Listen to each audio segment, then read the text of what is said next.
국내 유일의 아시아 전문 팟캐스트 아시아팟.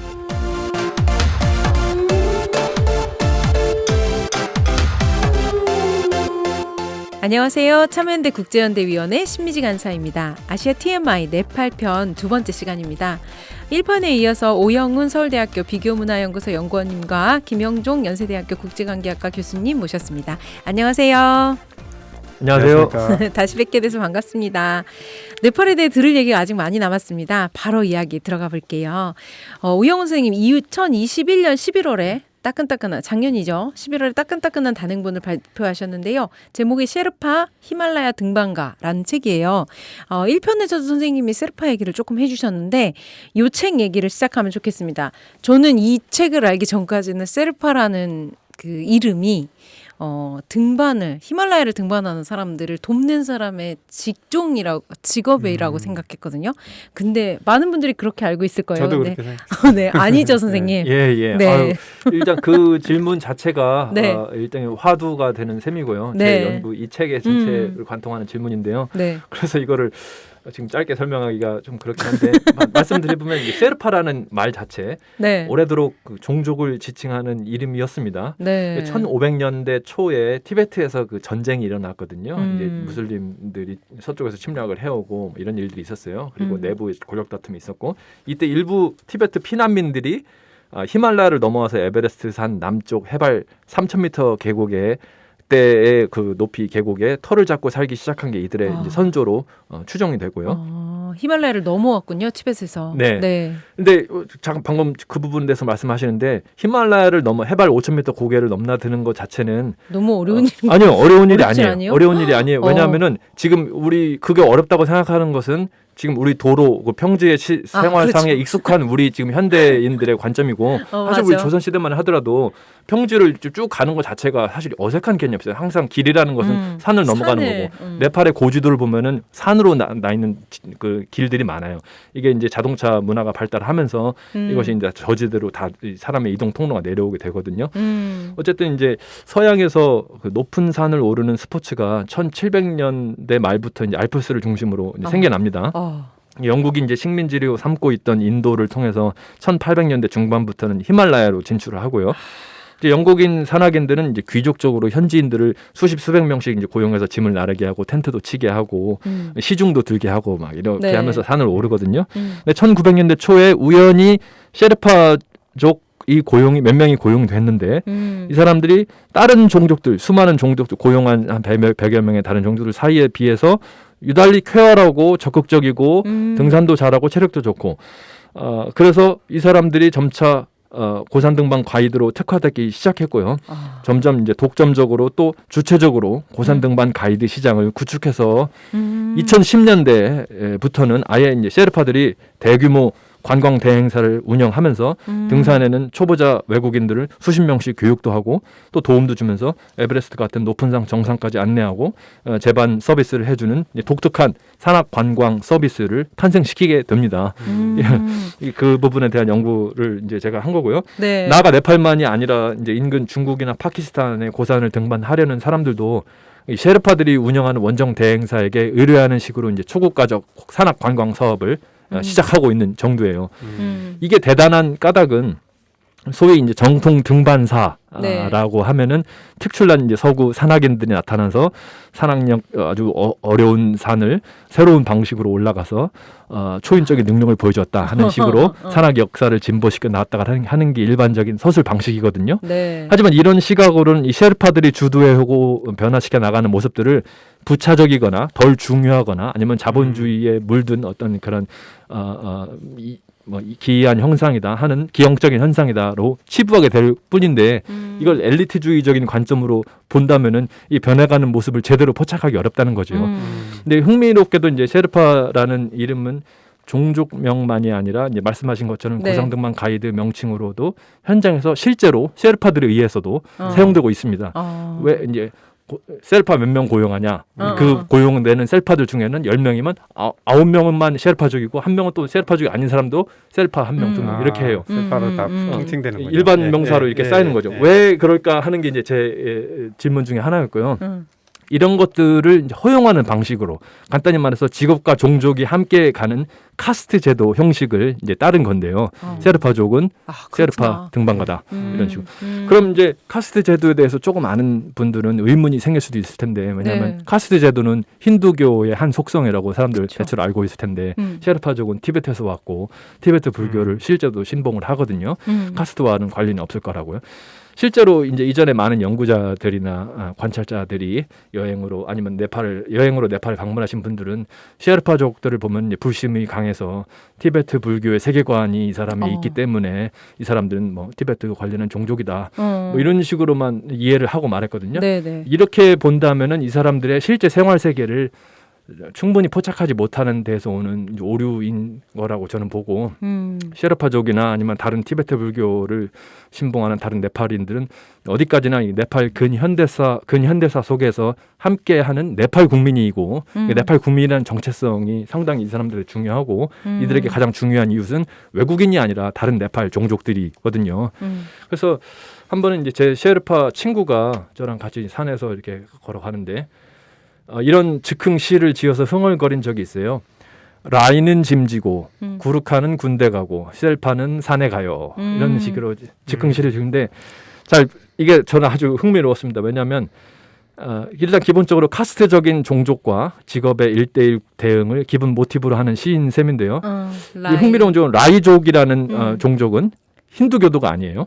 네. 또 구르카라는 사람들은 일부에서 제가 말씀드렸지만 종족이 아니라 영국이 용병으로 모병하는 다양한 종족의 사람들을 이제 통칭해서 구르카. 부르는 말이거든요. 구르카. 네.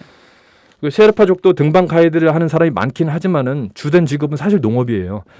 즉 이 친구가 이 흥얼거리 이 즉흥시의 효과를 보자면은 셰르파의 고산 등반 가이드로서의 독점적인 지위를 공고하게 하는 거고 또 라이족은 짐진다 산 아래에서 하층면에 가까운 짐꾼으로서만 일하는 것으로 이제 고착화시키는 나름대로 셰르파족의 관점으로 만든 종족 중심적 세계관을 강화하는 일종의 그런 식으로 세계관을 적용한다는 것이라는 말이죠.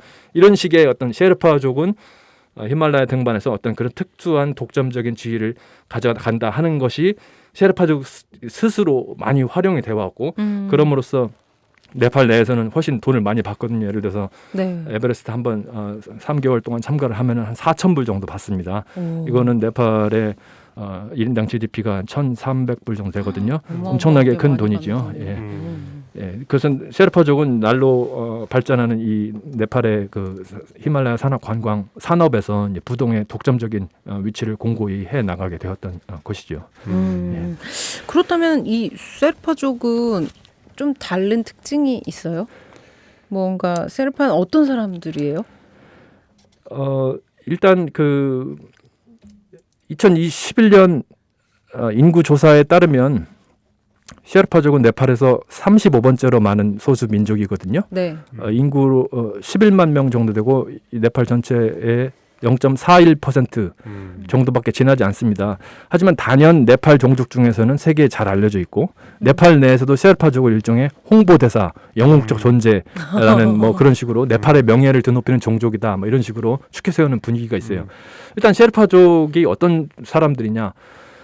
네팔 북동부 산악지대에 현재도 주로 살고 있고 많은 인구가 카트만두로 이주해 살고 있고 외국인들과 인연도 맞았던 탓에 미국이나 영국 또 대한민국에도 전 세계 많은 나라로 이주해 살고 있고요. 그런데 티베트 고산족이 과연 고소에 잘 적응을 하느냐? 그래서 산을 더 잘 타느냐? 예, 그래서 산을 잘 네, 타느냐? 이런 얘기들이 많이 있어요. 하지만 물론 이제 티베트 고산족의 고소 적응 기작에 관해서는 생리학적인 연구가 최근에도 많이 되어 왔어서 그래서 안데스 고산족이라든가 아프리카에 있는 고산족들 뭐 이런 고산족들에 비해서 다른 방식으로 고소에 적응을 해왔고 실제로 그 지표 중에 하나인 영아 사망률 고소에 가서 아무리 우리 저지대 사람들이 고소에 잘 적응을 해도 고소에 높이 올라가서 만약 아이를 낳게 되면 아이는 그 저산소 환경에서 적응이 안 된 상태잖아요. 그래서 영아 사망률이 높아요.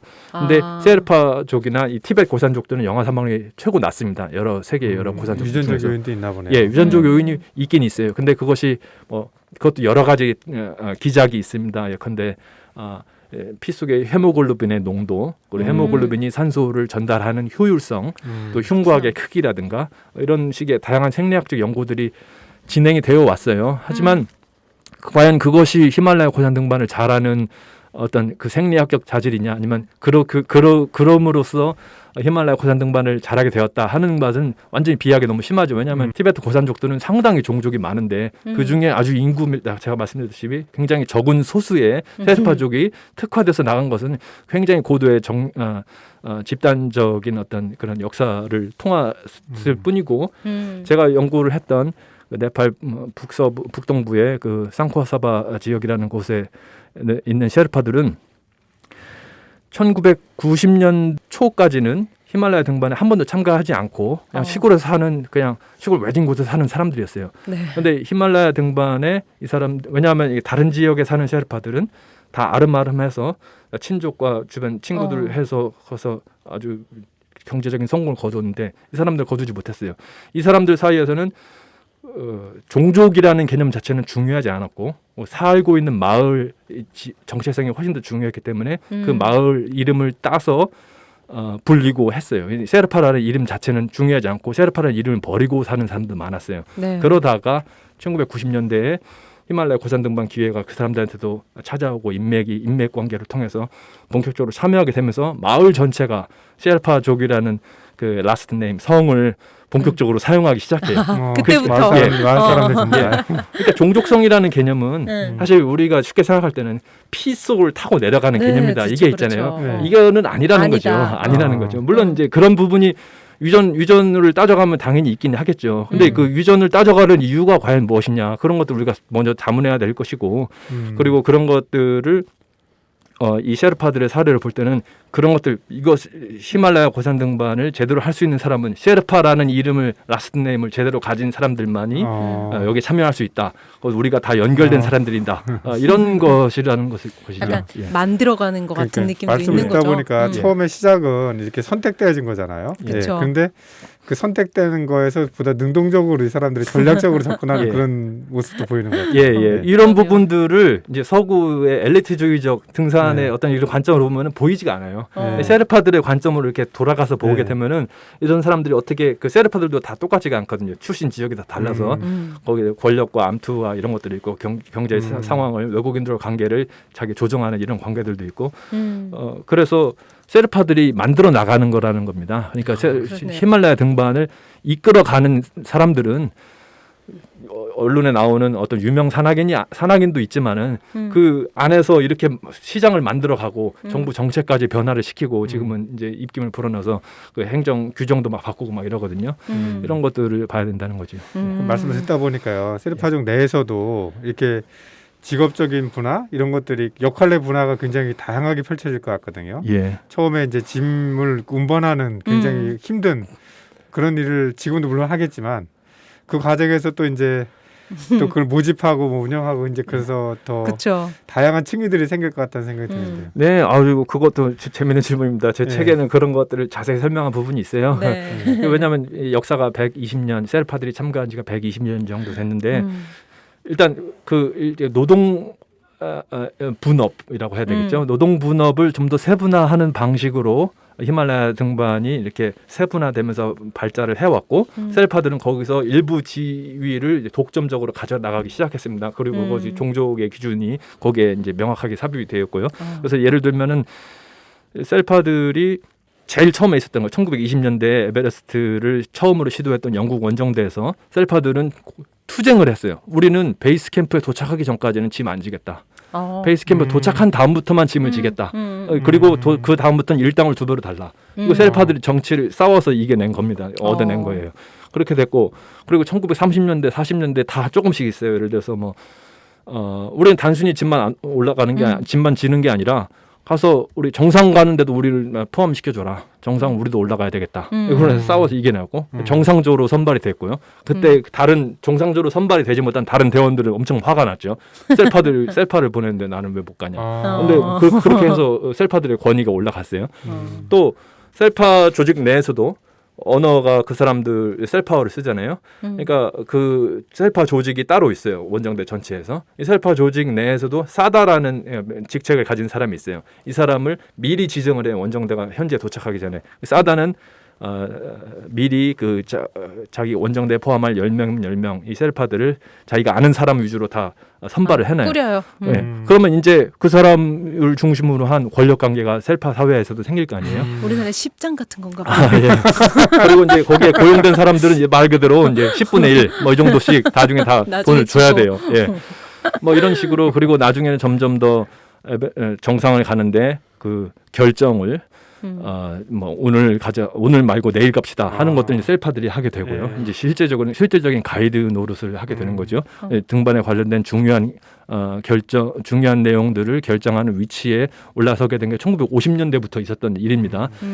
이런 식으로 해서 제가 아까 말씀드렸다시피 이제는 셀파들이 인터넷이나 이런 것들을 페이스북 뭐 이런 것들을 통해서 초보자들을 다 모집을 하고 그리고 히말라야 높은 산, 어려운 산 이런 건 새로운 루트 이런 것들을 한다. 그래서 공표를 해서 사람들을 모집을 해서 가고 이런 것들을 각종 네팔의 관광 산업이 엄청나게 복잡하거든요. 네. 뭐 항공, 호텔 그리고 식당 무슨 각종 기반 산업, 행정 체제 체계까지 이런 것들을 다 연결이 돼 있어서 구체적으로 돈이 어디에 얼마큼 쓰이는지는 이렇게 다 공개적으로 합리적인 그런 체제가 정착하지 못했기 때문에 인보이스를 뚜렷하게 받아볼 수 없는 체제예요.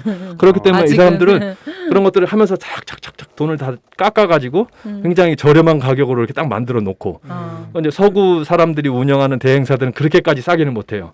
그러니까 자연적으로 이제 경제 논리에 따라서 셀파들이 운영하는 그런 대행사가 이제 지금 치고 올라오게 되는 거고요. 그래서 이런 것들을 이제 서구인들을 기존의 산악인들은 셀파들이 돈 많아라 가지고 쟤네들이 이상하게 한다. 그럼 사고라도 나면은 제대로 배우지 못한 사람들이 저렇게 해서 이렇게 한다. 이런 식으로 원색적인 비난을 하거든요. 하지만 실질적으로 현상에 들어가 보면은 기존의 산악 관련한 그런 쪽에 많이 엘리트식으로 많은 그런 것들을 해왔던 미국이나 영국 이런 프랑스 이런 산악인들은 셀파들 우리는 고용 안 하고 가 이런 식으로 하지만은 실제적으로 중국에서 지금 많이 사람들이 와서 셀파들을 같이 따라서 등산도 하고 왜냐하면 중국인들은 셀파들에 대한 어떤 인종차별적인 개념이 없어요. 셀파들이 정말 잘하고 우리들 잘 이끌어주니까 난 너희들 너무 좋다. 우리 나랑 같이 하자. 이런 식으로 그냥 보이는 그대로 대합니다. 그렇죠. 굉장히 프랙티컬한 개념으로 중국인들을 접하기 때문에 셀파들은 중국인들 엄청 좋아해요. 그리고 아시아, 인도 산악인들이라든가 중동에서 온 산악인들이라든가 근데 한국인 산악인들은 대체적으로 요즘은 꼭 그렇지는 않지만 굉장히 인종차별적인 그런 시각들이 많아가지고 한국의 군대식 문화, 사람들이요. 네네, 한국의 군대식 문화 그리고 한국의 예전에 70, 80년대, 90년대 그 산악의 문화는 굉장히 그 형제적인 그런 관점을 연결돼 가지고 위계 질서가 뚜렷했거든요. 거기에 셀파들을 고용하면은 맨 아래. 그러니까 제일 나이가 제일 어린 21살 그 막내에 그 아래에 있는 사람들처럼 하대하고 이런 문화가 제가 히말라야 가기 시작한 2000년대 초 이럴 때도 많이 있었어요. 요즘은 그런 게 많이 바뀌어집니다. 그러네요. 아니 선생님 쓰신 책에 보면은 저도 재밌는 부분이 있었는데 믹마 셰르파라는 분이 네팔 최초로 8,000m 14좌를 완등한 셀파예요. 나이도 되게 젊을 때 하셨죠. 근데 이분이 선생님 아까 말씀해 주셨던 그 셀파들이 만든 기업이 있는데 세븐 서밋 트랙이라는 곳의 설립자고 대표예요. 근데 이 사람이 이걸 왜 하게 됐냐라는 걸 인터뷰를 한 걸 선생님이 담아주셨는데 산에서는 셀파가 뭐든지 다 합니다. 근데 외국인은 등반가라고 하고 다른 같이 따라가는 셀파는 짐꾼이라고 해서 이건 너무 불공평하다. 그래서 우리도 할 수 있다는 걸 보여주려고 14자 완등을 하기로 결심했다고 하면서 당시까지는 등반 셀파를 부르는 공식 명칭이 고서 포터였는데 회사 연다음에 고산 가이드로 바꿨다고 이렇게 인터뷰를 한 부분을 선생님이 담아주셨거든요. 그래서 되게 이 선생님 말씀해 주셨던 그 셀파들이 자기네들의 길을 개척하고 그네 정체성을 만들어가는 것뿐만 아니라 이 일을 하는 거에 대한 마인드, 이런 것들도 이제 좀 볼 수 있었던 부분인 것 같아요. 선생님. 그래서 이렇게 책에 이런 내용들이 많이 담겨 있어요. 근데 이게 직접 그러게요. 보시는 게 정말 좋겠지만 좀만 더 소개해 주시면 많은 사람들이 사지 않을까요, 선생님? 예. 예. 네. 뭐 조금 조금만 더 광고를 좀 드리면, 해주시겠습니까? 이 책은 그 셰르파족에 대한 지금까지 알려진 내용들을 다 담은 어떤 종합 안내서, 개괄서 이런 건 아니에요. 이제 기라고 하시죠. 일반 대중을 대상으로 한 조금 쉽게 쓰인 인류학 연구서라고 할 수 있는데 네. 다시 처음에 1부 때 제가 말씀드렸지만 인류학 연구서적이라는 것은 장기간의 현지 조사를 핵심으로 하는데요. 이제 연구자가 스스로 연구 도구가 되어서 참여 관찰이나 인터뷰 같은 방법을 동원해서 특정 문화 집단, 특정 집단을 조사를 한 겁니다. 네. 그러니까 저는 셀파족 전체에 대해서 조사를 한 건 아니에요. 특정 제가 보고 들은 것을 위주로 그것을 제가 하려는 주장을 뒷받침하는 그런 연구 자료들을 동원해서 한 것이고요. 네. 그래서 이 책을 보면 셀파족이나 히말라야 등반에 대한 전반적인 이해를 할 수 있다 하는 목적으로 쓴 것은 아니고요. 대신 그래도 제가 그 셰르파족에 대한 어떤 이해를 하기 위해서 그래도 이 사람들이 1년 동안 살아가는 모든 과정들을 다 본 거죠. 예를 들어서 일부 다처제가 몇십 년 전까지 시행이 됐거든요. 네. 그러면서 그 남녀 간의 관계는 어떤가? 또 티베트 불교, 또 이동 방목이라고 해서 높은 고산에 올라가서 양치기, 소치기 이런 것들 하는 것들, 또 순례도 많이 하거든요. 네. 종교적 순례요. 그런 전통적인 생활 양식 분석부터 또 호칭 체계, 아까 제가 셰르파라는 말 자체에 대해서도 소개를 잠깐 드렸잖아요. 이런 부분부터 도시 및 해외 이주의 현황, 또 히말라야 산업 관광 산업 노동 분업 체계, 임금 체계 같은 구체적인 사회 관계들도 분석한 내용이 담겨 있습니다. 네. 그래서 네팔 북동부의 아주 외진 산골짜기 마을 출신의 그 젊은 셰르파 청년들이 등반 시즌이 되면 카트만두로 나와서 살면서 등반을 준비해서는 이제 원정대에 참가해서 산을 오르고 다시 돌아오는 모습들을 주제별로 구체적인 연구 과제를 삼아서 사례 연구를 하는 방식으로 이제 각 장이 구성되어 있습니다. 이제 이 책은 국립 아시아 문화전당에서 출판 공모를 통해 집필한 거라서요. 네. 책의 분량 제한이 있어서 네. 저는 셰르파들이 왜 산에 가는지를 세세하게 다 보여주고 싶었지만은 그렇게 완전히 다 담을 수는 없어서 네. 일부 사례들을 척척 담았고 네. 좀 이론적인 부분들을 통해서 설명을 했기 때문에 조금 이제 백과사전식으로 나열돼서 약간 좀 너무 많은 정보가 이제 적은 분량에 담겨 있어서 좀 살짝 아쉽다. 살짝 아쉽다. 그 점입니다. 그래서 네. 궁극적으로는 히말라야 등반은 죽음의 위협이 사실 근간이 되는 스포츠라고 할 수 있거든요. 그렇죠. 셰르파들은 어떻게 그 위협을 외면함으로써 성공을 구가할 수 있었는지를 밝혀보려는 시도였습니다. 네. 맞아요. 여러 가지 이야기들이 담겨 있어서 좀 다각적으로 볼 수 있었던 책이었던 것 같습니다. 네, 선생님 너무 고생하셨을 것 같아요. 책 쓰시느라고. 예, 뭐 책 글 쓰는 거는 뭐 크게 네. 어렵진 않았습니다. 네, 네팔의 이제 현재에 대해서도 좀 얘기를 해보면 좋을 것 같은데요. 그 지난번에 저희가 한번 짚었잖아요. 1990년대까지 반짜얏 예. 그 체제가 있고 나서 이제 또다시 2006년에도 그 민중봉기가 있었는데요. 1990년대부터 총리가 27명이 선출이 됐는데 총리 평균 재임 기간이 1년인 거예요. 이만큼 총리 교체가 엄청 잦았다는 건데 작년에도 또 바뀌었죠. 네. 네, 제가 좀 찾아보니까 작년에도 많이 또 바뀌고 막 혼란하더라고요. 지금 현재 정치 상황 어떤 상황인가요? 네. 네팔은 의원 내각제를 표방하고 있습니다. 기본적으로 다수당 당수가 총리 즉 행정부 수반이 돼서 실권을 행사하는 거죠. 네. 대통령도 있는데 명목상 국가 원수로 대단한 권력은 없지만 총리를 지명하는 권력은 대통령이 갖고 있어요. 그래서 총리와 대통령 이원제는 사실 민주정이 수립된 1990년이나 아니면 잠시 민주정이 있었던 1950년대 말고도 그 이전에도 사실 대응되는 제도로 볼 수 있는데 제가 말씀드렸다시피 그 국왕과 총리 대신 세습적인 그 라나 정권이라고 했잖아요. 그 국왕과 총리 대신의 그 사이 관계에서부터 계속 이어오는 그런 거라고 이제 볼 수가 있겠습니다. 그래서 최근처럼 이렇게 1년마다 총리가 거의 바뀌는 정도는 아니었지만 그 네. 이전에도 사실 평균 몇 년에 한 번씩 총리 또는 총리 대신이 이제 바뀌어 온 건 사실이고요. 일단 왜 이렇게 자주 바뀌는지를 생각해 보면 다양한 국민의 권익을 맞추는 국민이 다양하기 때문에 그 권익을 맞추려는 정당 또한 다양하고요. 또 그것이 이제 네팔식 의원 내각제의 특성 때문이기도 한데 그럼 네팔식 의원 내각제의 특성을 간단하게 살펴볼게요. 네.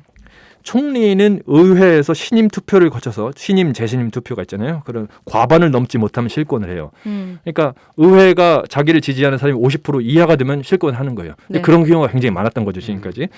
그러니까 의석 과반을 획득한 당이 있으면 그 당의 당수는 자동으로 총리가 돼서 문제가 없어요. 하지만 하나의 당이 의석 과반을 획득한 경우는 지금까지 없었어요. 그러면 어떻게 해야 되냐? 2개 이상의 당이 연립해야 되는구나. 이제 연합을 해서 의석 과반 이상을 맞추게 되면 이 중 이제 최대 규모 당수가 총리로 추대가 됩니다. 네. 이게 총선 30일 이내에 되어야 돼요.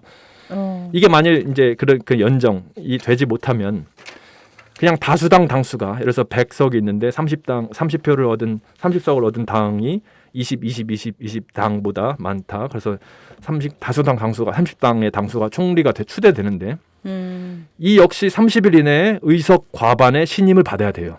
그러니까 30당의 당수를 하더라도 나머지 20표 이상을 더 얻어와야 된다는 거죠. 그것도 못 된다. 그럼 대통령이 그냥 의회의 신임을 받을 만한 인물을 지명을 합니다. 역시 의석 과반의 신임 투표를 통과해야 되고요. 결국 이게 다 안 되면은 총선을 다시 치러야 돼요. 그래서 우리나라에서는 국회에서 여당이 소수당이 돼도 그래서 법안이 통과되지 못해도 대통령이 직권으로 통과하는 그런 경우도 있잖아요. 네. 그래서 제왕적 권력이다 뭐 그런 비판도 그쵸. 우리나라에 있죠. 네팔은 그런 과정을 원천적으로 봉쇄한 겁니다. 원천적으로 총의회의 과반을 신임을 항상 얻어야 되는 그런 체제예요. 이게 반복해 말씀드리지만 네팔은 국민의 다양성이 특징인 나라예요.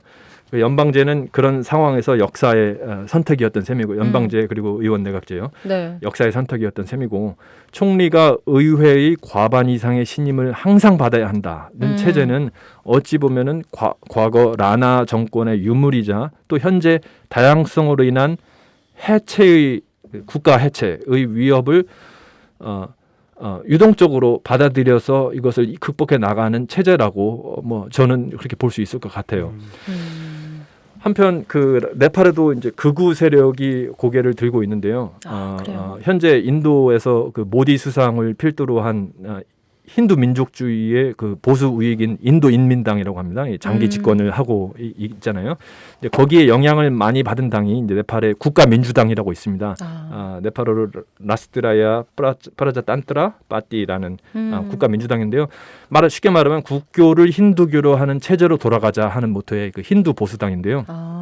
제가 아까 저 일부 때 그 마힌드라 왕 소개를 드렸었어요. 네. 그 1959년에 첫 총리가 선출이 됐는데 선거로 마음에 안 든다면서 1960년에 의회를 다 해산시킨 그 이제 독재를 다시 시작한 그 마힌드라 국왕이 이렇게 한 말이 있어요. 엑 라자, 엑 데시, 엑 바사, 엑 베시. 이게 뭐냐면 왕은 하나다, 나라도 하나, 언어도 하나, 의복도 하나다. 그러니까 이 힌두 보수당, 그러니까 국가민주당이요. 왕정 정치 체제는 아니더라도 그때 그 시절로 이제 돌아가자는 주장인 거죠. 2013년 총선 당시에 7% 득표를 얻었고요. 그래서 참고로 이제 현재 네팔 국회의원은 총 275명이고 이 중에 제1당은 막스 레닌주의 연합공산당이에요. 이게 네. 제1당입니다. 제2당은 네팔 의회당 사회민주주의 계열이라고 했죠. 네. 그다음에 네팔 의회당의 당수가 제2당임에도 불구하고 이 당수가 총리예요. 왜 그러냐면 연정을 통해서 연정을 누구랑 했냐면 마오주의 공산당, 또 막스 레닌주의 사회주의 공산당, 인민사회당 이렇게 총 4개 당이 연정을 했습니다. 그러니까 보시면 이거 보시면 네팔 의회당은 사회민주주의 계열이라고 했잖아요. 정치 성향으로 보면은 중도인 셈입니다. 네. 네, 여기서 제1당은 막스 레닌주의 연합공산당, 약간 이제 중도 좌파고요. 그리고 좌파 아니면 극좌파가 이제 마오주의 공산당, 막스 레닌주의 사회주의 공산당인데 네. 지금 연정을 누가 하고 있냐면 네팔 의회당, 그러니까 중도파와 극좌파가 이제 연정을 하고 있는 거예요. 이 이념에 따른 것이라기보다는 이 일반 국민들이 보기에는 이 사람들은 뭐 이념 이런 것도 없고 다 자기들의 이익을 위해서 서로 막 자기 이익에 맞춰서 연정을 한다, 뭐 이런 식의 비판이 일반적이죠. 예. 그런 상황입니다. 그렇군요. 그렇게 불안한 정치 상황의 원인은 뭘로 보세요, 선생님? 네, 2006년에 왕정이 끝나면서 2007년에 임시 헌법이 제정됐다가 2015년에 네팔 대지진 이후에 이제 불안정한 시국에 헌법이 채택이 됐습니다. 네. 그래서 재헌 국회를 소집하기 위해 국회의원을 선출해 했고요. 이 과정에서 현재까지도 부정투표 논란, 정부 반대 투쟁 같은 게 너무 많았어요. 이제 뭐 전쟁이 벌어지고 제대로 행정부 체제가 없는 상황에서 재헌 의회를 구성해서 투표하고 선거를 해야 되는데 워낙 그 국가의 소속 구성원들, 그러니까 시민들, 국민들은 상당히 다른 그런 출신 배경들을 가지고 있고 이런 사람들을 어떻게 하나로 통일시켜서 하나의 그 공론장에서 서로 토론을 통해서 의사결정을 할 것이냐, 엄청난 과제가 아닐 수 없습니다. 이 기간을 과도기라고 부르는 사람도 있어요. 그래서 이런 것들을 거치고 나면은 이제 안정적인 민주주의로 나갈 것이다. 이렇게 네팔의 일반적인 평론가들은 대부분 그렇게 봐요. 하지만 안정된 정치 상황이 과연 헌법의 구축 문제뿐일까? 예를 들어서 헌법이 제대로 구축이 되면 이런 것들이 이제 더 이상 없어질까? 아니면 뭐 연방 제도를 제대로 갖추면은 괜찮아질까? 논란의 여지가 있습니다. 왜냐하면은 사람들이 지금 헌법이 구성이 됐잖아요. 이것에 대해서 반발하는 사람이 엄청나게 많거든요. 그러니까 이 사회 통합의 문제, 다양성은 받아가면서 사회 통합을 어떻게 이룰 것이냐, 큰 문제고요. 사실 과연 그렇다면은 어느 국면들에서 긴장 관계가 많을까? 일단 중국과 인도 사이에서 줄다리기를 해야 되고요. 그렇죠. 그리고 경제 상황 도저히 나아질 것 같지도 않은 상황이고, 네팔과 정부 관료 사이에 만연한 또 혹은 사람들이 이제 만연했다고 의심하는 각종 심각한 부정부패 문제라든가, 그리고 일부 카스트들의 그 정부 요직 독점은 지금도 사실 계속 되고 있거든요. 네, 그 제가 변한 게 말씀드렸던 없는 거네요. 예. 그러니까 야 이거 체제만 바뀌었지 사람들 똑같다, 뭐 이런 식으로 사람들 비판을 하고, 그리고 거의 없다시피 한 복지제도, 네. 물가는 치솟고 땅값은 엄청나게 비싸고, 네. 그리고 뭐 2015년 대지진 같은 그런 대형 재난들이 뭐 속출하는데 그런데 행정적인 대처력은 사실 아주 미비하고요. 네. 이런 것들에 대해서 좀 잘 살아보겠다 하는 욕구를 과연 어떻게 사람들이 충족했다고 느끼는 것이 상당히 낮은 거죠. 이런 것들을 사람들은 이제 겨우 출범한 그런 정부한테 기대를 하는 거고요. 그렇기 때문에 기대가 당연히 높지 않을 수가 없는 거고요. 누구한테 기대를 하겠어요? 그러니까 여기가 이제 만성적인 불안정한 상황이 지속되는 것은 어느 정도는 어쩔 수 없는 상황이라고 보는데, 몇 가지 더 말씀드리면 외국에 그러면 어떻게 해나가야 될까? 네팔 사람들을 돕는 손길은 네팔이 1951년 문호를 개방한 뒤로도 꾸준히 있어 왔습니다. 대표적으로 원조가 많았죠, 선생님. 예, 미국, 영국, 스위스, 벨기에, 일본도 많았고요. 뉴질랜드 같은 이런 선진국들에서 국가적 단위로 혹은 이제 각종 국제기구나 이제 비정규 기구를 통해서 각종 사회 사업을 벌이고 있는데요. 네. 이런 해외 원조는 그 당시로만 집중된 것이 아니라 지금까지도 계속 와서 네팔의 각종 개발 사업에 중요한 동력이 되고 있습니다. 네. 근데 치명적인 문제가 있어요.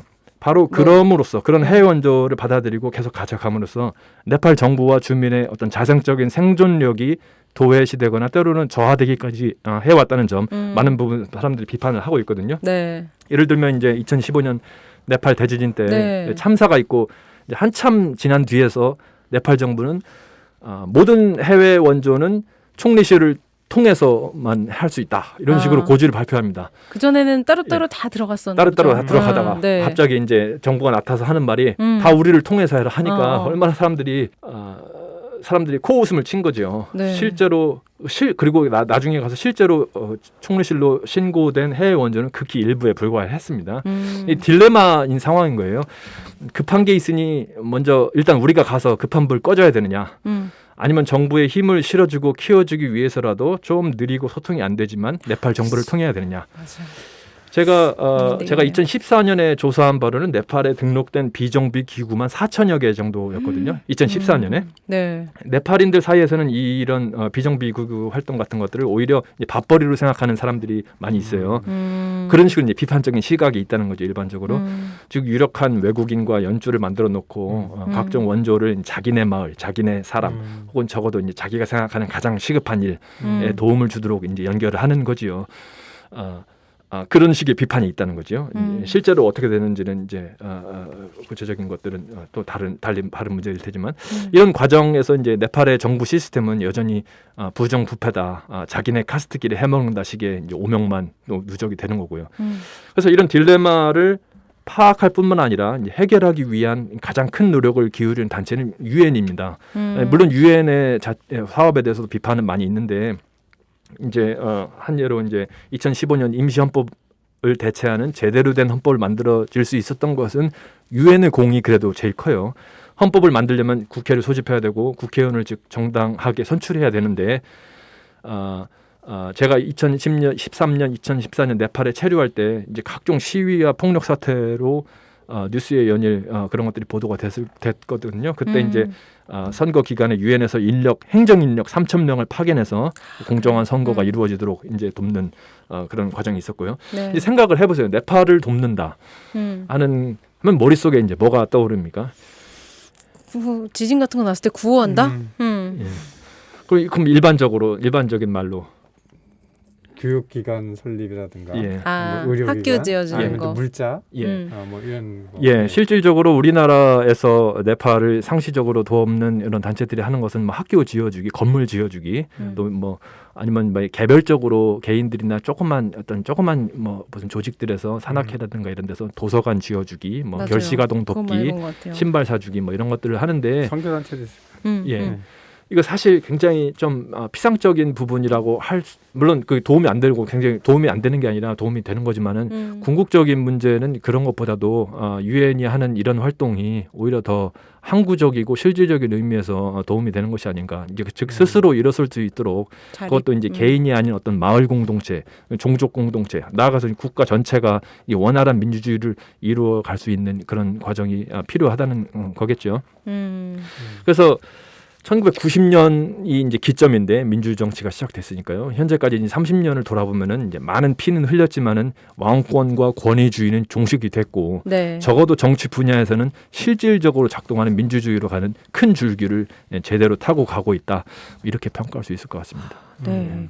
되게 많이 분석해 주셨어요, 선생님. 그러게요. 네. 저 이제 궁금한 게요. 예. 그 아까 다양한 종족, 부족으로 이루어진 국가다 이렇게 특징을 하셨는데 지금 이제 말씀을 듣다 보면은 이제 정당들이라든가 이런 것들이 어떻게 보면 국가 정체성에 기반한 그런 정당들이란 말이죠. 예. 근데 이제 통상적으로 이제 다종족 뭐 이런 국가 사회를 같은 경우에는 자기 종족의 그 이해관계를 대변하고자 하는 그런 이제 정당 움직임이나 정치 활동, 더 나아가서는 뭐 이제 자치권, 더 심각한 경우는 분리독립 뭐 이런 것까지도 얘기가 되는 경우가 있는데 네.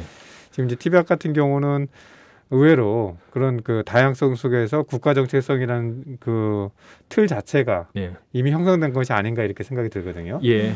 그분들이 가지고 있는 국가 정체성에 대한 공유는 굉장히 공고한 상태인지 아니면은 예. 그 자기들 공동체에 대한 그런 것들이 더 우선시 될 수 있는지요. 일단 그 정당들에서는 종족의 이름을 건 그런 정당들이 상당히 많고요. 군수 정당들이 그래요? 엄청나게 예. 많습니다. 정당이 막 한때는 600여 개까지 되는 데가 있는데 제가 못 들어서 우리가 그랬거든요. 큰 정당만 들어가지고. 예, 그런 점 엄청나게 많고 또 연방제에 대한 얘기가 굉장히 많았어요. 논의가 최고 많이 된 분야가 연방제를 어떻게 할 것이냐. 2006년부터 2008년 사이에 지금은 네팔 전체를 7개 구역으로 나누는 연방제가 실시되고 있는 상황인데요. 이것이 종족을 기준으로 해서 나누는 건 아니에요. 왜냐하면 종족들이 다양하긴 하지만 이 종족별로 지역을 다 이렇게 확실하게 어느 정도 확실하게 명확하게 나누어 사는 것도 아니거든요. 다 섞여 살게 있기 때문에 그렇기 때문에 이렇게 다 섞여서 사는 다종족 국가는 어떻게 나아갈 것이냐. 이 종족이라는 이름으로 구획이 되는 부분이 일부 있습니다. 예를 들어서 평야지대, 남쪽의 평야지대는 특정 종족들이 이렇게 과반 이상을 차지해서 살아가는 부분들이 있어요. 그쪽의 정당들은 나름대로 세력을 가지고 있어서 현대에도 지금 재헌 국회가 헌법이 설립된 이후에도 이것에 대해서 반대하는 그 마데시 운동이라고 해요. 그것이 이제 계속 발생해서 지금도 소유 사태라든가 이런 게 많이 있는데 어쨌든 이 국가라는 이름으로 네팔이라는 국가라는 이름으로 국가적 통일성은 유지되지 않을 수가 없는 그러니까 분리주의 운동은 적어도 일어나지 않는데 물론 그런 얘기는 있지만 그것이 본격적인 운동으로까지는 올라가지 않는데 왜 그러냐 하면은 주변국들 때문이에요. 방글라데시와 인도, 네팔, 중국 특히 중국과 인도의 그런 관계 속에서 네팔이라는 정체성이 사실상 엄청나게 크고 지금도 뭐 반인도 그런 뭐 집회라든가 시위 이런 것들이 엄청나게 많거든요. 이런 상황에서 국가 정체성이 종족 정체성과 어떤 그 대별되는 것이 아니라 서로 상쇄하는 것이 아니라 서로 같이 가는 그런 개념으로 보완적인 개념. 예. 그런 게 되기 때문에 분리주의 운동까지 그러니까 결국 지금 과제는 연방제입니다. 연방제를 어떻게 하느냐.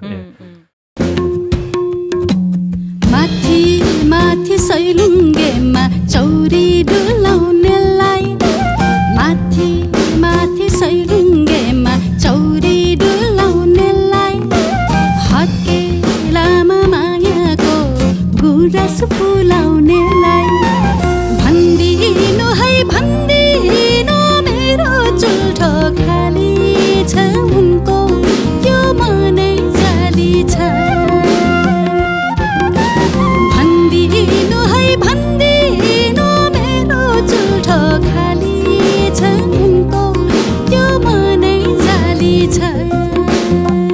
네, 지금 듣고 계신 음악은 오영훈 선생님께서 또 한 곡 소개해 주신 네팔 음악입니다. 선생님 어떤 음악이에요? 네, 이 노래는 꾼띠 목탄이라는 유명한 네팔의 국민 가수가 부른 네. 마티마티 사일룽게마라는 네. 제목의 노래인데요. 네네. 마티마티 사일룽게마는 저 고갯마루 술집에서 말하자면 이런 뜻이에요. 목로주션 같은 예, 그런 거. 1997년에 출시된 노래고요. 이 노래가 제가 제일 유명한 노래 중에 하나라고 하기는 어렵겠어요. 왜냐하면 반복해서 말씀드렸지만 제일 유명하다라는 말은 온 국민이 하나로 모이는 어떤 중심적인 음악계라든가 이런 게 있어야 할 텐데 네. 워낙 다종족 국가이고 각 종족별로 음악 장르들이 막 있어요. 그래서 제가 이제 셰르파족들 주로 연구했기 때문에 셰르파족 사람들은 다 셰르파 노래만 들어요. 물론 네팔어로 부르고 셰르파어로 부르기도 하는데 그렇기 때문에 먼저 소개해드린 레산피리리 같은 경우는 사실 전국적으로 유명한 노래긴 하지만 아주 특수한 경우고 이 노래는 조금 더 현대적인 취향의 노래입니다. 특히 이제 따망족 민요 장르 셀로라는 그런 장르를 기본적으로 따라가는 노래거든요. 한번 들으면 이제 쉽게 흥얼거리게 되고 좀 듣다 보면은 쉽게 빠져들거든요. 네. 이 좀 더 비트가 좀 더 빠르기도 하고 조금 더 느리기도 하고 그 가사들은 되게 남녀간의 신선한 사랑 이야기나 애완 이야기, 일상의 고달픈 이야기. 네팔 사람들 일상 엄청 고달파요. 다 산에서 맨날 네. 걸어다니고. 노동 이야기, 시집살이 얘기, 평범한 사람들이 이제 소박하게 다 공감할 만한 따뜻하고 잔잔한 이야기가 주제고요. 이 셀로 음악은 여전히 꾸준히 출시되면서 전 국민적인 사랑을 많이 받고 있고 따망족만이 아니라 일반적으로 현대는 많이 사랑을 받고 있습니다.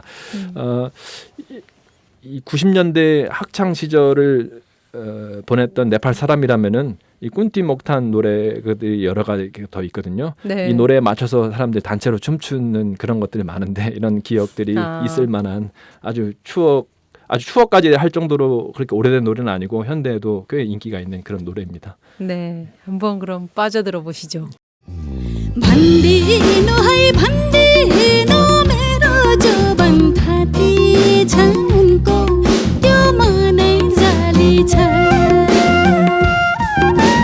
भन्दिनु है भन्दिनु मेरो जोबन थाती छ उनको त्यो मनै जाली छ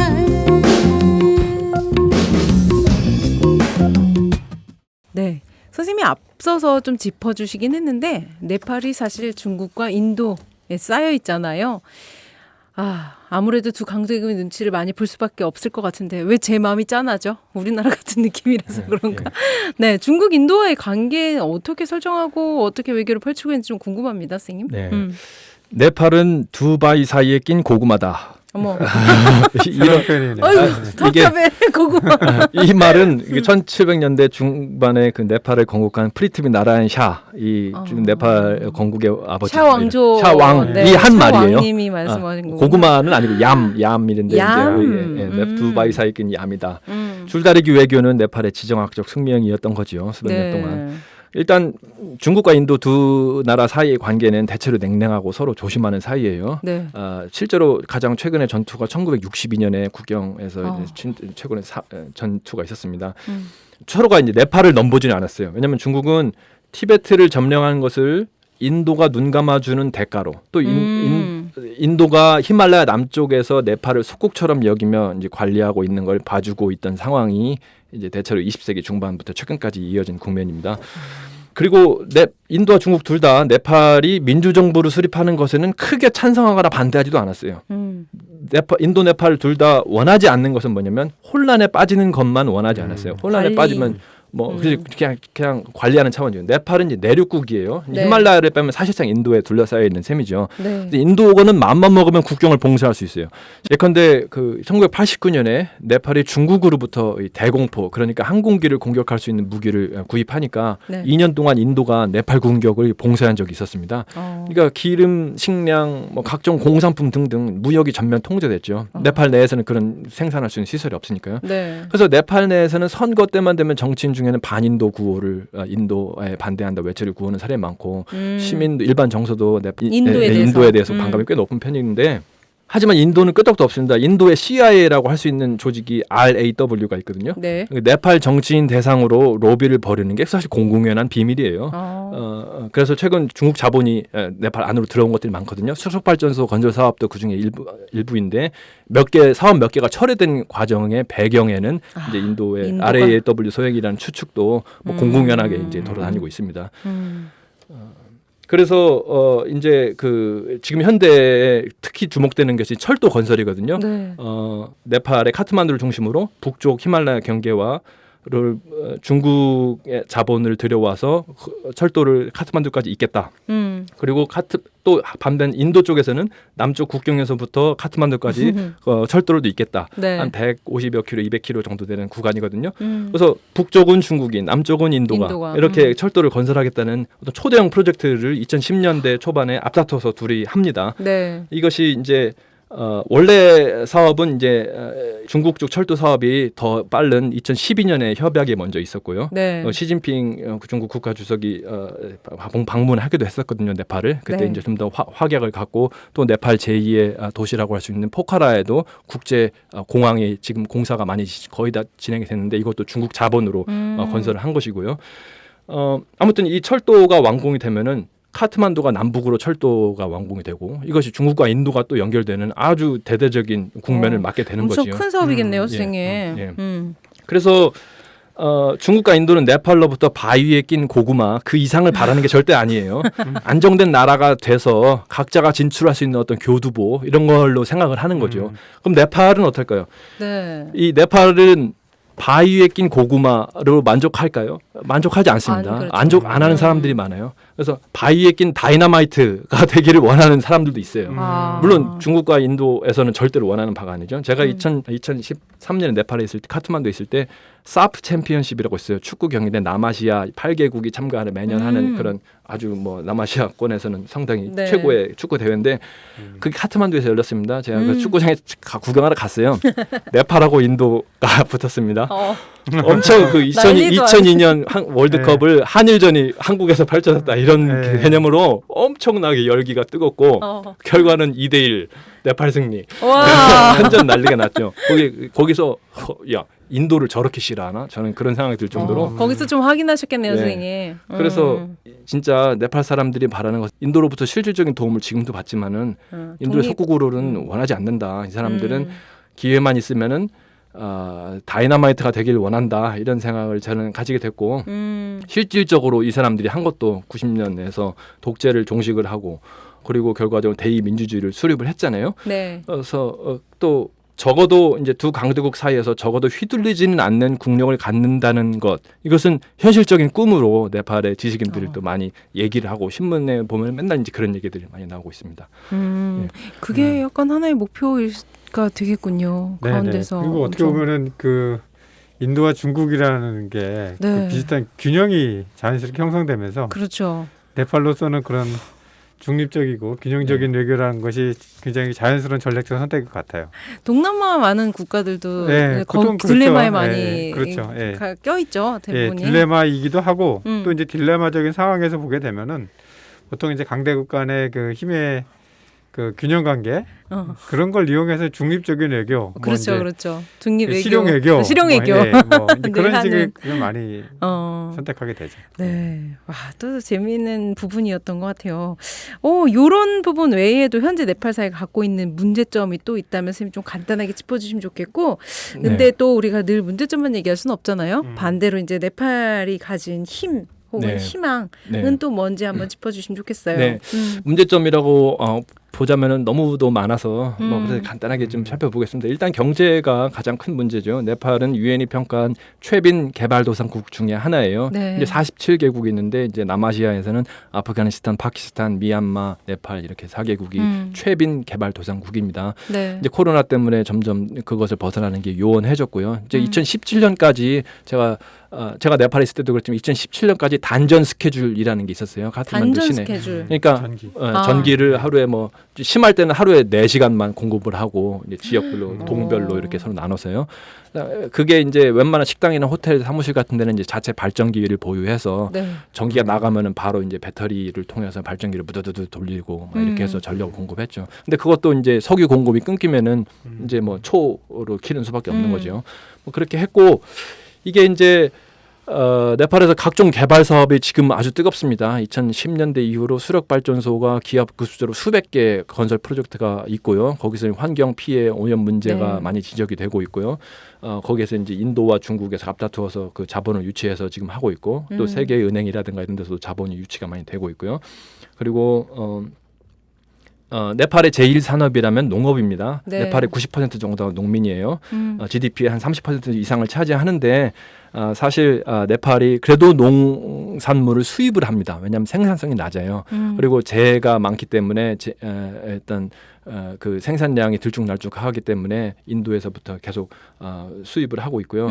외화 수입원은 해외 노동 이주자들이 보내오는 송금액이 단연 네. 1순위입니다. 이제 한국으로 해외 근로자 파견 온 분들도 많이 있어서 한국으로 파견 나가는 해외 근로자로 가는 게 이 사람들의 아주 꿈 중에 하나거든요. 카트만두 시내 가면 한국어 학원들이 많아요.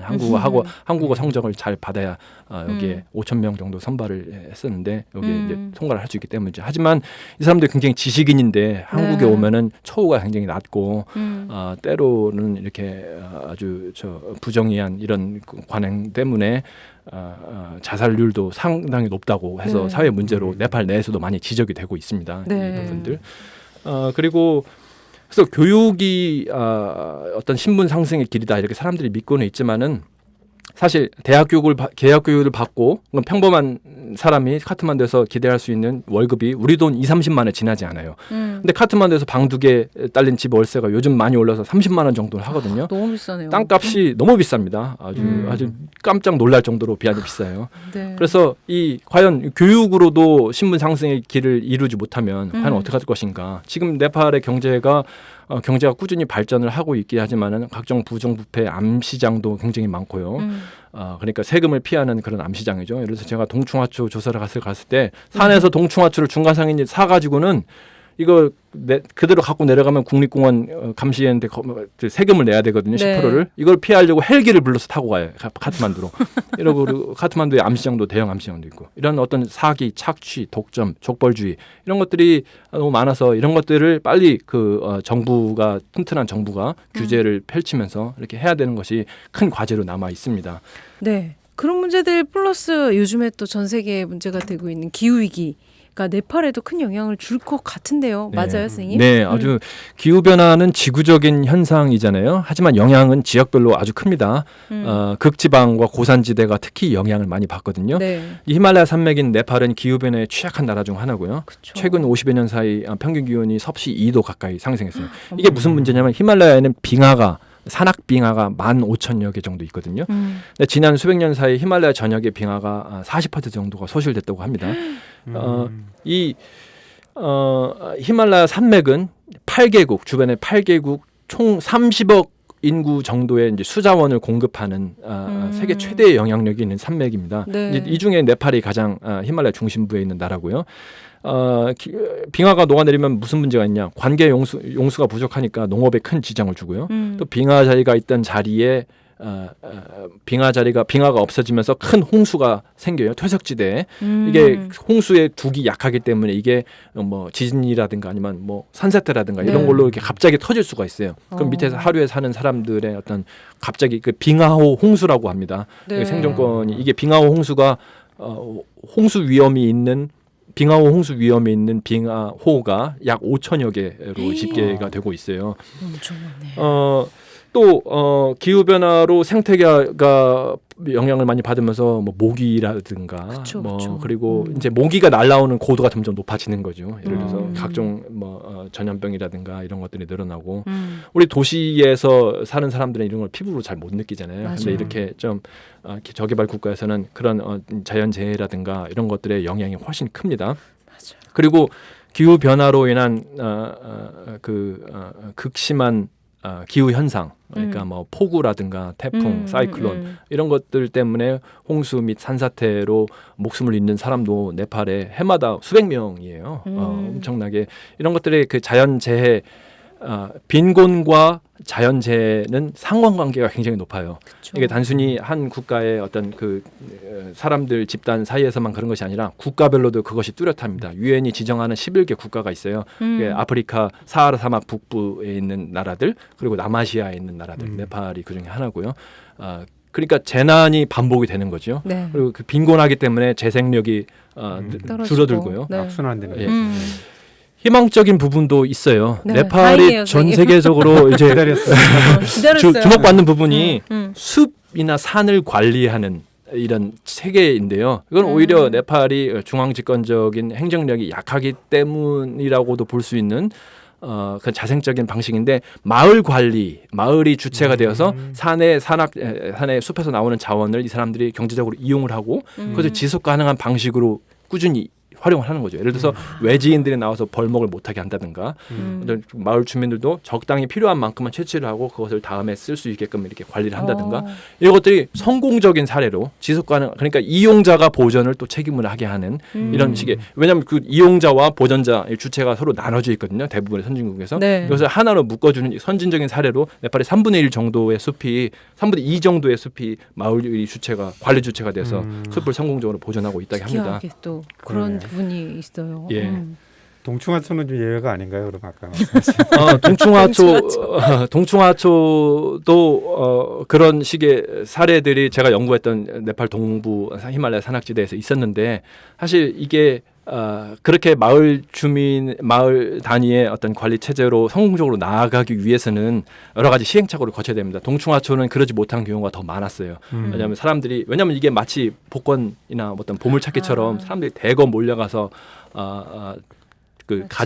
채취하는 그런 사업이 일종의 그 암시장과 연결이 돼서 중국에서 굉장한 수요가 있고 거기에서 이것이 갑자기 일확천금처럼 나타나서 사람들이 대거 밀려 올라가는 이런 어떤 세계 자본에 따라가는 어떤 환금 작물로서 그렇죠. 돼서 이런 것들을 잘 관리하는 그런 시스템을 개발하기 위해서는 마을 주민들이 독자적으로 발전해 나간다기보다는 어떤 활동가들의 관여 그리고 정부 부처의 적절한 규제, 적절한 제재 이런 것들이 필요합니다. 정말 여러 가지 문제점도 짚어주시고 또 우리가 생각하지 못했던 네팔이 가진 힘에 대해서도 좀 짚어주셨는데요. 또 이제 거의 끝날 시간이 다 되어가는데 꼭 들어야 될 게 있죠. 네팔에 가면 꼭 가봐야 될 것과 먹어야 될 것이 있는데 요거는 한번 추천해 주셔야죠. 네, 제가 꼭 드리겠습니다.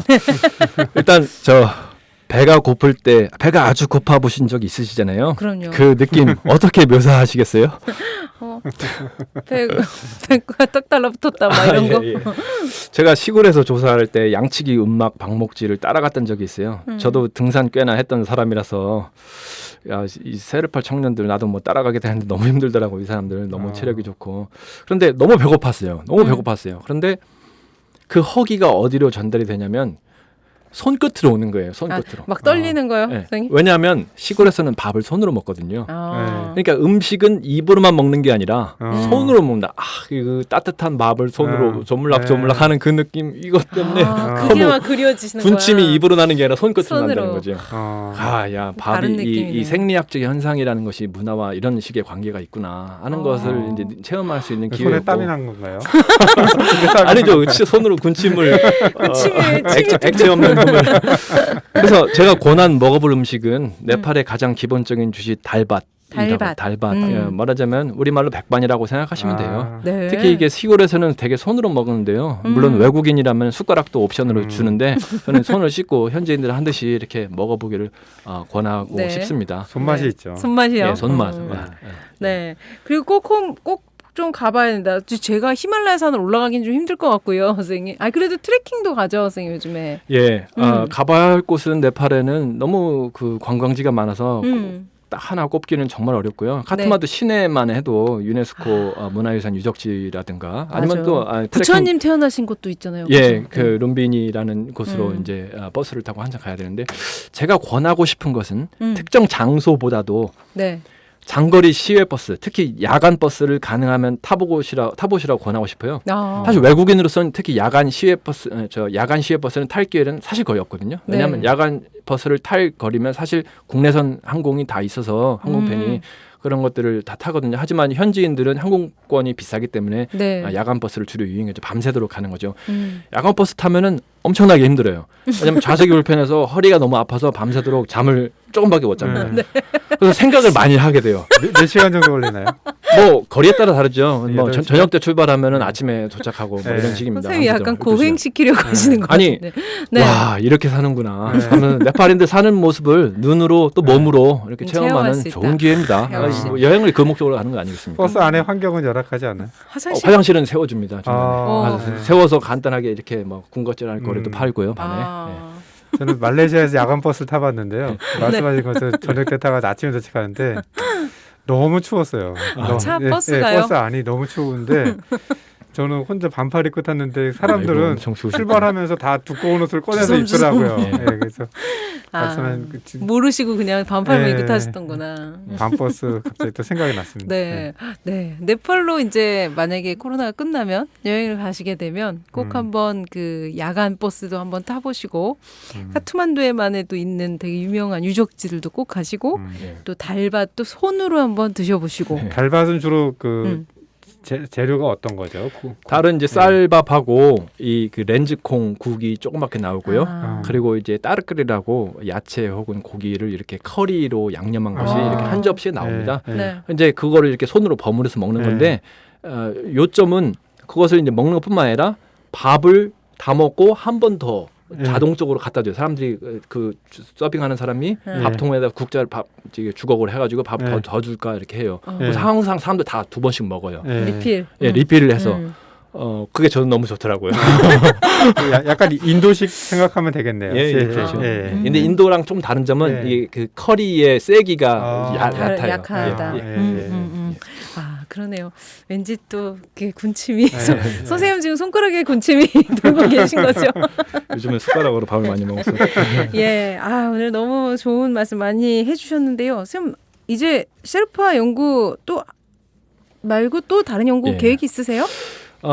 요즘 한국 히말라야 연구소라는 이름의 연구소를 개소를 준비하고 있습니다. 이게 히말라야 등반, 히말라야 산악 관광 산업, 히말라야 기후 변화 문제, 히말라야 산악 주민들 생활 역사 문화 이런 것들을 종합적으로 연구하는 것들.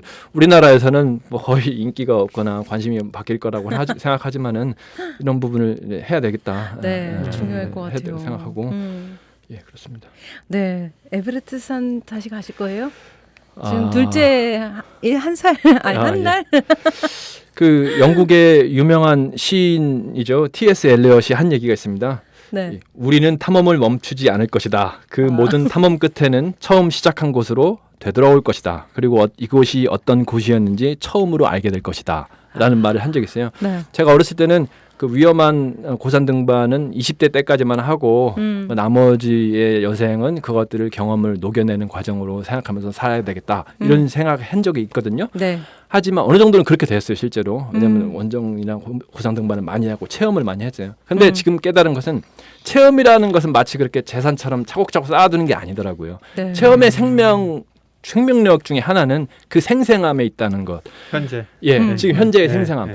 그리고 제가 네팔 히말라야에서 그런 처음에 말씀드렸다시피 어떤 죽음에 대한 그런 느낌. 그러면서 그런 생각을 하면서 내가 지금 하는 것들에 가진 그 중요성 자체를 바라보기 위해서는 어떤 그 극한 상황에서 체험한 어떤 체험의 생생함 이런 것들이 정말 필요하다. 그렇기 때문에 저 스스로를 위해서라도 에베레스트는 여러 번 많이 가봤으니까 다른 새로운 산들에 가면서 새로운 탐구를 계속 해나가고 싶고요. 다만 지금은 한 달 된 제 둘째 집에서 열심히 보고 있습니다. 이것도 새로운 것들. 그것도 새로운 탐험입니다. 쉽지 않을 것 같습니다. 나 진짜 어려울 쉽지 것 않습니다. 같습니다. 너무 어렵습니다. 에베레스트 산 올라가시는 게 더 쉬울 수도 있습니다. 돌대 홍대 참여연대 우리가 할 수 있는 것들 지금 뭐하네 돌대 홍대 참여연대 아직도 회원가입하지 않고 뭐하네 돌대 홍대 참여연대 우리가 할 수 있는 것들 지금 뭐하네 돌대 홍대 참여연대 아직도 회원가입하지 않고 뭐하네 바로 너 바로 너 바로 너 바로 너 당신이 우리의 든든함에 0% 우리가 받는 정부 지원 0% 시위꾼 아냐 시민의 파수꾼 유엔이 인정하는 시민단체 파트너 행동하는 시민과 함께하는 권력 감시기구 참여연대 돌대 홍대 참여연대 우리가 할 수 있는 것들 지금 뭐하네 돌대 홍대 참여연대 아직도 회원가입하지 않고 뭐하네 돌대 홍대 참여연대 우리가 할 수 있는 것들 지금 뭐하네 돌대 홍대 참여연대 아직도 회원가입하지 않고 뭐하네 네, 선생님 오영훈 선생님 덕분에 히말라야의 나라 정도로만 알고 있었던 네팔의 여러 모습에 대해서 알 수 있었던 귀한 시간이었습니다. 정말 감사드리고요. 오영훈 선생님, 김영준 선생님 신년이라 정말 바쁘실 텐데 두 분 모두 함께해 주셔서 다시 한번 감사드립니다. 감사합니다. 감사합니다. 네, 아시아 TMI 네팔 편 두 번째 시간은 여기까지입니다. 들어주셔서 감사합니다.